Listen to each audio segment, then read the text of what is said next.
황선홍 감독이 3월 태국과 2연전을 맡을 임시감독으로 선임되면서 지금 과연 하극상을 벌인 이강인을 선발할 것인지에 대한 관심이 집중되고 있습니다. 29일 갑자기 한 축구 관계자가 손흥민과 이강인의 화해를 중재한 사람이 황선홍이었다고 말한 발언을 수많은 언론들이 보도하자 국내 축구 팬들의 이강인에 대한 비난 여론이 다시 커지고 있습니다. 이내 대한축구협회 측은 황선홍 감독은 손흥민 이강인 화해에 전혀 관계가 없다라고 답했지만 많은 이들은 황선홍을 띄우려는 언론 플레이가 오히려 자충수가 되자 급히 수습하는 모양새라고 했습니다. 축구팬들은 이강인이 손흥민에게 사과를 하고 둘이 화해했다고 했지만 우승컵을 간절히 바라던 아시안컵을 망쳐버린 이강인에 대한 분노를 떨쳐내지 못하고 있습니다. 이강인을 영원히 국대에서 추방하자는 강경한 주장을 내는 이들도 있고 이강인이 오랜 기간 자숙하게 만들어야 한다는 말도 나오고 있습니다. 일각에서 월드컵에서는 이강인 없어도 한국의 전력이 우세하기에 소집 안 해도 문제가 안 될 것이라며 이번 소집에 이강인을 부르지 않아야 한다고 주장하고 있습니다.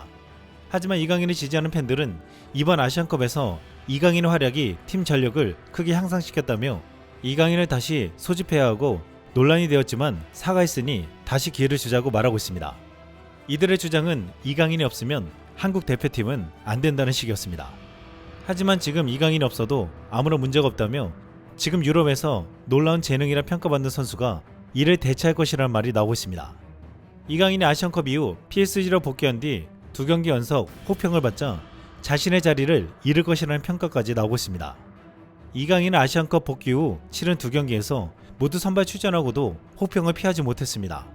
복귀 직후였던 레알 소시에다드와의 챔스 경기는 바이러스 감염으로 아예 명단에서 제외됐고 지난 라운드 낭트전에서는 61분을 뛰고 공격 포인트를 올리지 못했습니다. 지난 26일 스타드 랭과의 경기에는 부진한 경기력 끝에 후반 시작과 함께 교체 아웃됐습니다. 프랑스 푼 메르카토는 이강인에게 팀 내 최하점인 3점을 부여하며 이강인은 미드필더 지역에서 기대했던 임팩트를 보여주지 못했다. 기술적으로 볼 처리가 엉성했고 몇 차례 공 소유권도 잃었다. 결국 그는 미스건 상황 대처로 큰 실망을 안겨주고 하프타임에 교체됐다 라고 호평을 쏟아냈습니다. 또한 이강인은 파트너들과 연계를 시도했지만 도움이 되지 못했다. 반면 덴벨레는 오른쪽 측면에서 활동적이고 분명한 차이를 만들었다라며 덴벨레가 더 나은 모습이었다고 평가했습니다. 아시안컵에서 손흥민에게 하극상을 벌이며 국민들의 비난을 받은 이강인은 소속팀에 돌아가 멘탈이 크게 흔들리며 폼과 기량이 급 저하된 듯한 느낌이었습니다. 그동안 유럽에서 수많은 선수들이 천재라 불렸지만 결국 자기 관리를 못하거나 자만해서 무너지는 전철을 밟는 게 아니냐는 말도 나오고 있습니다. 이런 가운데 아시안컵에서 잠깐 나와 인상적인 활약을 펼친 양현진이 소속팀 셀틱으로 돌아가 미친 활약으로 폭발하는 모습을 보여주고 있습니다. 셀틱은 29일 리그 28라운드 던디전에서 7대1 대승을 거뒀습니다. 양현준은 이날 오른쪽 측면 공격수로 선발 출전했습니다. 후반 추가 시간 6분 양현준이 팀 6번째 득점에 기점 역할을 했습니다. 양현준이 화려한 동작으로 드리블 돌파를 한 뒤 문전으로 크로스를 올렸고 칼럼 맥그리거가 동료와 패스를 주고받은 뒤 골을 터뜨렸습니다. 양현준은 팀의 7번째 골도 도왔는데 측면에서 정확한 크로스를 문전으로 보냈고 다니엘 켈리가 오른발 슛으로 골문 상단을 뚫었습니다. 놀라운 것은 이날 총 7골이 터졌는데 셀틱 공홈에서 팬들이 뽑은 MOM은 양현준이었다는 것입니다. 셀틱 이적 후 첫 공식 MOM으로 선정되었는데 직전 경기인 25일 마도해전에서 도움을 기록했던 양현준은 2경기 연속 어시스트를 작성했습니다. 양현준은 지난 27라운드 마도해과의 경기 후 셀틱의 레전드로 불리는 대선배로부터 놀라운 극찬을 받았습니다. 이날 교체 투입된 양현준은 후반 추가 시간 6분 승리의 쐐기를 받는 골을 어시스트했습니다. 과거 셀틱 골키퍼로 1989년 발롱도르 17위까지 올랐던 베키 보노는 BBC 스콜랜드 라디오 채널에 출연하여 놀라운 발언을 했습니다. 그는 독일의 최고 희망주 니콜라스 게리트 큐한테 너무 부담을 주고 싶진 않다. 하지만 이번 시즌 후반기 양현준과 비교하면 차이가 확연히 드러난다 라고 비판했습니다.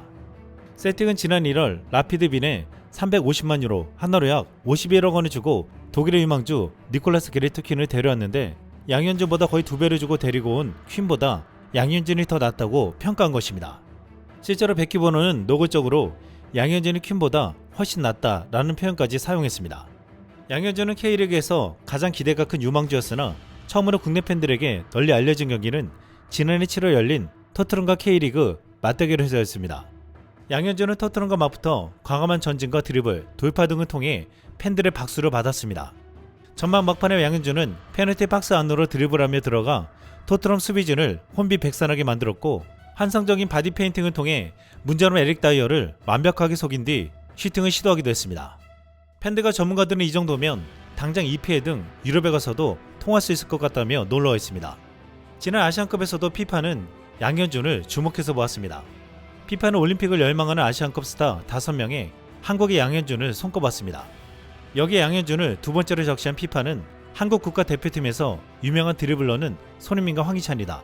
그런데 태극전사 가운데 재능 있는 드리블러가 또 있다. 그의 이름은 양현준이다 라고 소개했습니다. 피파는 양현준을 손흥민, 황희찬과 비교하며 이렇게 말했습니다. 손흥민은 빠른 돌파에 능하며 수비 뒷공간으로 공을 몰고 들어가기를 좋아하는 폭발적인 드리블러다. 황희찬은 1대1 상황에서 역동적 움직임으로 수비수를 흔드는데 강점이 있다. 이에 비해 양현준은 좁은 공간에서 활동하는데 탁월하며 뛰어난 컨트롤과 균형으로 종종 마크맨의 집중 시선을 피해 수비진을 뚫는다. 한 한국 언론은 클린스만 감독의 가장 큰 실책 중 하나는 양현준을 적극적으로 기용하지 않았다는 것입니다.